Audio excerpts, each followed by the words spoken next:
Now let me welcome on to the Mountain West Insider Podcast, the star, and I'm calling him the star of his own podcast, the Tyson Degenhart Show.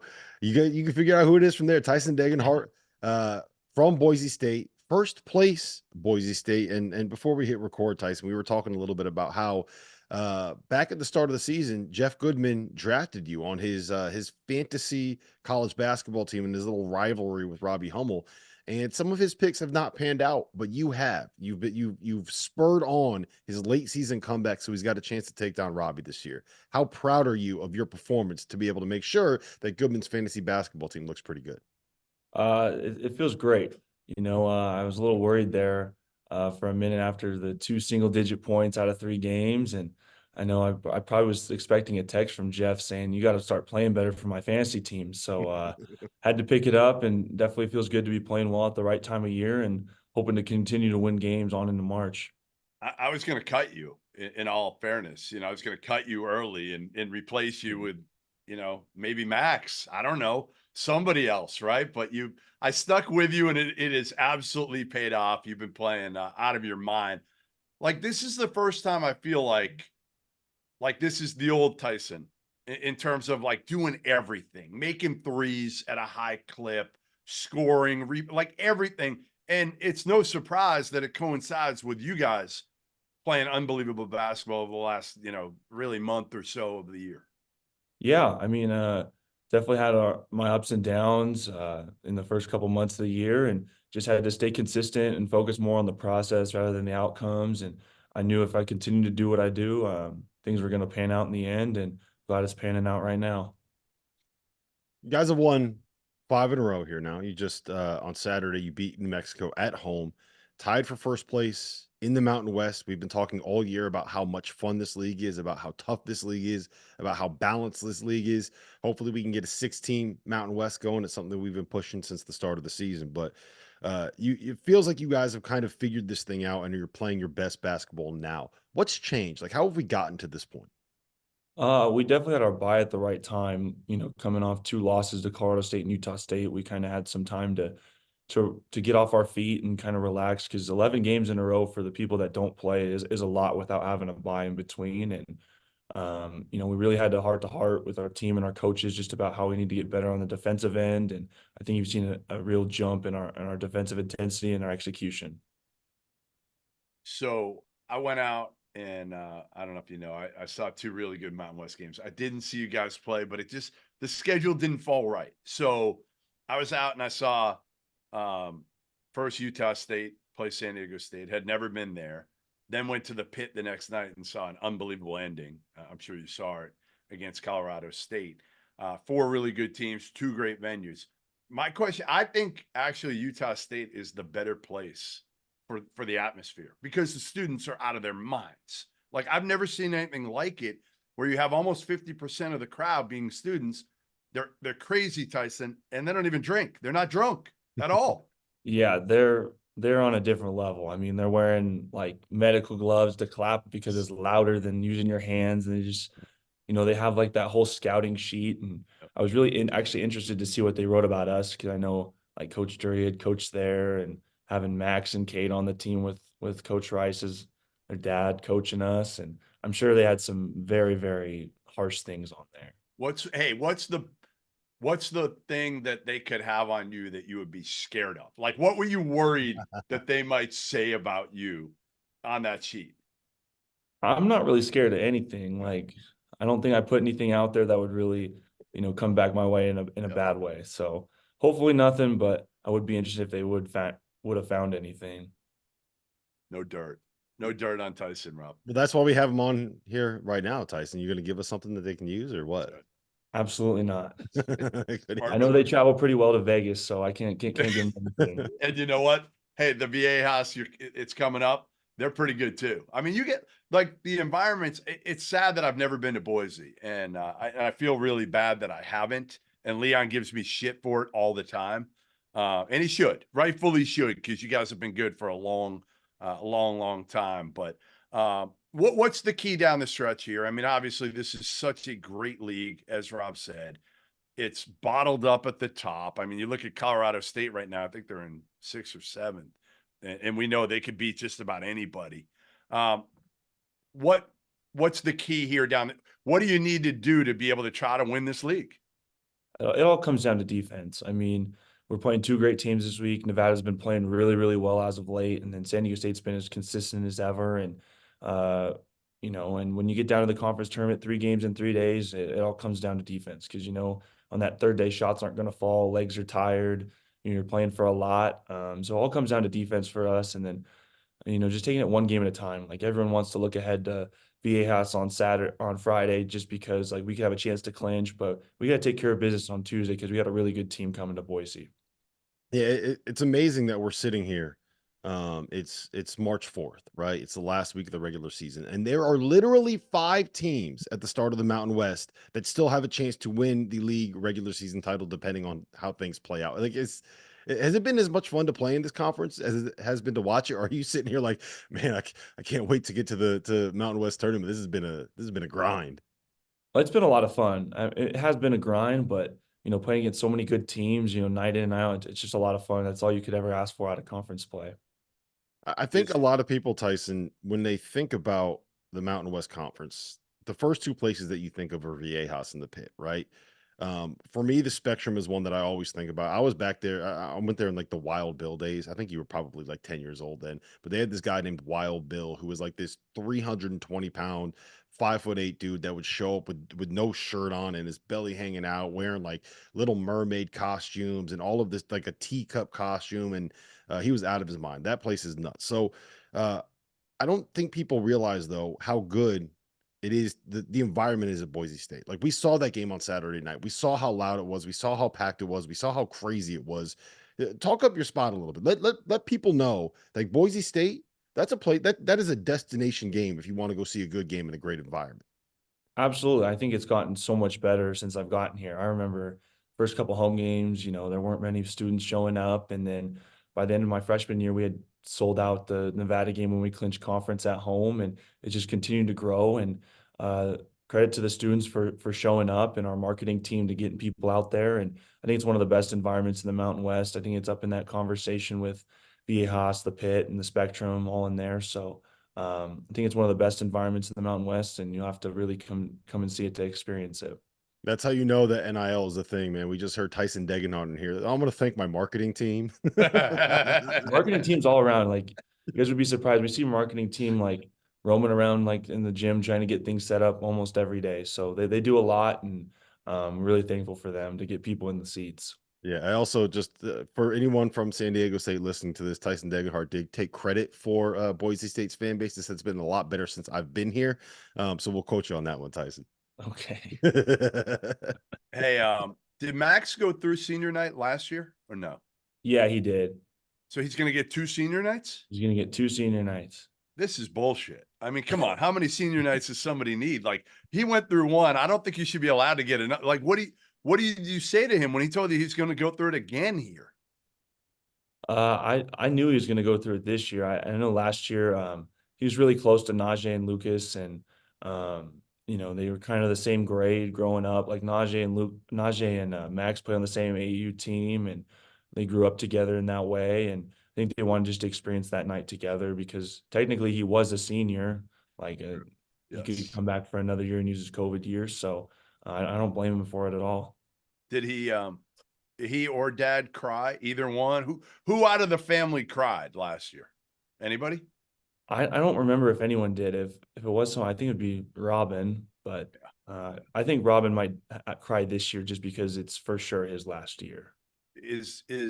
So give me like, is Max at all? Is he like a tough dude? Is he a crier? Like how do you describe him to people that don't know him? Because his personality is awesome. I mean, he's funny. He'll have fun with anybody. But like, is he a sensitive dude or not at all?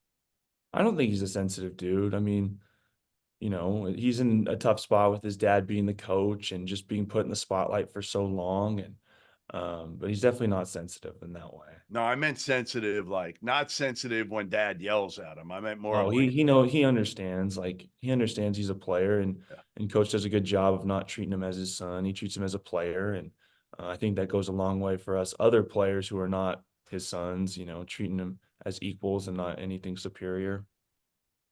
All right, I wanna ask you about the other big guys in this league. I want to talk about Great, and I want to talk about Jaden because I think it's you three are the three big guys that I think about when I think of the Mountain West. When you're going into those matchups, like what is your game plan going up against those two guys? Obviously, they have a little bit of different games. What is your mindset when you're going up against them? They score the ball in a variety of different ways. So the main thing for us is try to make their catches as hard as possible, whether it's fronting, three quarters, just any way we can make their catches tough and further away from the basket. That's a win for us in that regard. And just try to make their night as tough as possible. Like we know they're going to make shots, they know they're going to make plays. Don't get discouraged by them making one play. Just try not to make them consecutive in a row to get the crowd involved in that way. And yeah. Dude, Is it they are nice? so strong. Like the two of them, watching them go against each other, it was fun. I mean, they are two big boys. I'm sure for you, and again, the beauty of your game, it's different, right? That's not necessarily what you want to be doing. You want to be able to stretch, take them outside. That's been the biggest difference for you lately, right? Like your 3-point shot has been falling at a pretty good rate. It's not like you've fallen in love with it and gone crazy. But I think that's been the big, your freshman year, you were an elite shooter. Then obviously you've dealt with some injuries, but I feel like that's the one area that's kind of come back lately, isn't it? Yeah, I think it's just, you know, getting those game reps in. It's like, you can obviously go through practice and after practice try to get game reps in, but it's just so different being in a game. It's just a different feel. There's just so many different things about it that's hard to replicate in practice. And so I think even last year I got my three-point percentage continued to rise throughout the whole year. And I think we're seeing the same thing this year. Yeah, I do like how Goodman with his backhanded compliments. You used to be an elite shooter, and now like you're just kind of okay now, but you've gotten some better, you know. No, I expect him. I expect you to shoot in the high 30s. We got No high standards offense. for you here, Tyson. We I got high do. standards for you. Damn right. Listen, I picked you. Why? Because I thought you were going to shoot in the high 30s. And I got the numbers here. In the last 8 games, you're averaging 22 a game. You're shooting 62 from the field. You're shooting 41 from 3. Though that's why I drafted you. That's what I expected all year. Maybe the podcast is throwing you off a little bit here. I don't know. Like maybe I should have called you early and like, hey, take a week off, take a bye week from the pod. We haven't been doing the pod that much. I mean, Really? like during the season, it's been once a month, so it's not Got it. like a huge Got it. priority. The priority for me, like during the season, is basketball and then school. I mean, those are the two things you really got to take care of during the season. The podcast was definitely lower on my priority list. Good to hear. What about school? All right, give me the lowdown on school. You're a junior this year. Majoring in what? What do you want to do when you finish? Hopefully in 15 years playing basketball. Yeah, majoring in finance, and then after basketball is kind of over, hopefully become a financial advisor somewhere and settle down. You know what you can do? You could take care of all of Leon's money. You can take care of it and tell him what nursing home to go into when he gets older. I don't think I'm going to do that. I don't think he's the nursing home guy. He's too active, and he'll be playing pickleball for a I long know. Wait. time. Have you seen him play pickleball? We've played pickleball together before. And It was like freshman year. He's a good player. He's got good touch. I think another good guy on our staff is Berto. Really? Berto's got some skill. He's tall, he's athletic, and we watched him when we were in Canada. They went down to a little park in Kamloops, and they were playing against some regulars there at that park. It was very fun to watch. It got very Really? competitive. Interesting. All right, one more basketball question, and then I'll let Goodman do whatever he wants to do with the nonsense. Roddy Anderson transferring in from UC San Diego. The transition wasn't immediately as smooth as I think a lot of people expected, but he's playing better now. It seems like he's kind of figured out this league. He's kind of figured out his role on this team. How important has that development been? I mean, we talk about point guard play all the time on the show, but how important has he been in kind of the growth of you guys as a team? He's been tremendously important. You could obviously talk about Omar, myself, Buzo, or Max being, guys that are super important, but I think Roddy's the catalyst, just running the offense, playing at his pace because he has such incredible speed. Sometimes he can get out of control. And I think he's done a much better job of taking care of the ball and using his speed in different ways, and going fast and slowing down and seeing the whole floor. And I think his growth this year has been incredible and is going to continue to grow throughout the rest of the year. How have you guys helped with that? I know he's been in the film room a lot. With having Lex on our staff and him being a great point guard and leading the offense, he's been watching a lot of film along with Jace, and just those two going at it, just trying to encourage each other and compete in practice. I think that goes a long way. My last one for you, growing up in Spokane. So are you a huge Zags fan still when you don't play them? Like, they beat St. Mary's the other night on Saturday night in Moraga. Are you rooting, did you grow up like as a diehard fan? Are you still rooting for them when you don't play them? Yeah. I mean, it's a lot harder now that I'm in college and I'm playing for my first school. It's not Gonzaga, but growing up, I was a huge Gonzaga fan. I mean, I have pictures with Roni Turioff, Adam Morrison. We used to have some season tickets for a couple years, so I got to watch North Carolina come. And funny enough, saw Steve Alford and Bryce Alford when UCLA came. I mean, Really? I watched some really, really good teams, and it was a lot of fun growing up watching Gonzaga. But now I'm in my own area and really focused on Boise State. Good answer. Good Yeah, answer. You don't that's want any bulletin board material. No, I was just Absolutely. curious if, like, a kid who grows up in Spokane is a diehard Gonzaga fan, stays up and watches them if you can late night after you play in a game like that. I mean, like Max and I are still close to the Fuse. I played AU with Joe Few for, gosh, like 8 years when I was younger, and grew closer to the Few family. I still watch. Like, I watched the San Fran game. I watched the St. Mary's game. I don't watch every game. I watch when I can and have some free time, but really focus on more what we're doing here.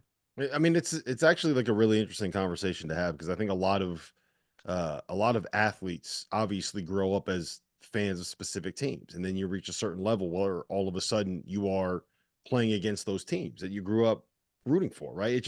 It's interesting. How did you go about navigating that? Was it could you like turn off the Zags fan switch? Uh, Kinda, in a way. Like, obviously throughout high school, I still watched. Like, I remember watching that national championship game with my family on vacation, and just, I remember that a lot. And once I got to college, I knew it was all about Boise State. I knew that Gonzaga, was going to do their thing regardless. I know Coach Few's going to get the right players in the right spot and play good at the right time, and really wanted to focus on, turning this program into a perennial NCAA tournament team each and every year. All right, my Right. last one, and I can't believe it's taken me this long to even ask this, and Rob didn't ask it, which really doesn't surprise me because he asks a lot of bad questions. How much of a chip on your shoulder do you guys have? Because everybody's talked about San Diego State, Utah State, Colorado State. Like, who am I forgetting? I mean, New Mexico, New Yeah. Mexico, everybody but you guys. Legitimately, you guys have somehow managed to slip through. And now you look at, and I don't know how much you look at bracket talk. I'm assuming you look at it because we all do, right? Leon will say he doesn't look at it, but you guys as kids, you're looking at it. Where does Lenardi have us? Where does everybody have us? Right now, I think we've got you as like a 7 seed right now. Is that right, Rob? Yeah. Right. You're a 7. I mean, somehow you guys have just gone under the radar all friggin' year. Like, that chip on your shoulder, has it been there? 100%. There's different routes to take in a non-con, and we took the route of challenging ourselves and going playing a harder non-con to kind of set us up and build that experience for such a new team. We could have scheduled a bunch of quad 4 teams and kind of coasted through non-con without any adversity, but I think adversity really builds character. I think that's a lot what we saw in those non-con, like the Clemson game, VTech, that whole Orlando trip really set us up for success. And I think it's really paid dividends. Just having that experience in those close games and the non-con has really paid off for us in conference play. Yeah, I would just like to say for the record that there's one person on this call that is a media member that also has Boise State in their top 25 today. And there's one of us that just wore a hat to try to kiss up to the guy averaging 17 on that. No, I don't do a top 25 anymore. Once everybody talks about bracketology, nobody cares about a top 25, Tyson. They just want to know, where are you in the fake bracket? That's all they. Please tell that to the people yelling at me in my mentions right now. It's true. Hey, my last thing for you is, so the broken nose earlier this year, did it affect you with the girls or no? Like what, you know? I've had a long-time girlfriend since freshman year, so she's no okay bad. with you, even with No, the she's broken great, nose. yeah. She We didn't just say, had "Hey, her 2 years listen, about a month ago, I'm so out." we're all good. All right, good. Good to hear. Good to hear. She Listen, took care of me that day when I broke it. She drove me home and took care of me, so I'm nice. really appreciative. Hey, that's a keeper, Tyson. She's That a is an keeper, that's for damn absolute sure. keeper. Listen, love you, man. Love having you on. Love that I stuck with you and picked you, and it's coming up. It worked. It worked. I wasn't really worried, just for a minute. For like a minute, I was a Like a little week, bit concerned. probably. Yeah, not even a week. And then, you're making me look good. But honestly, mean it, man. You've had a great year. You guys have had a heck of a year. Continue it, and hopefully we'll see you along the way. Sounds good. Thanks, guys. Appreciate it. Thanks, Tyson.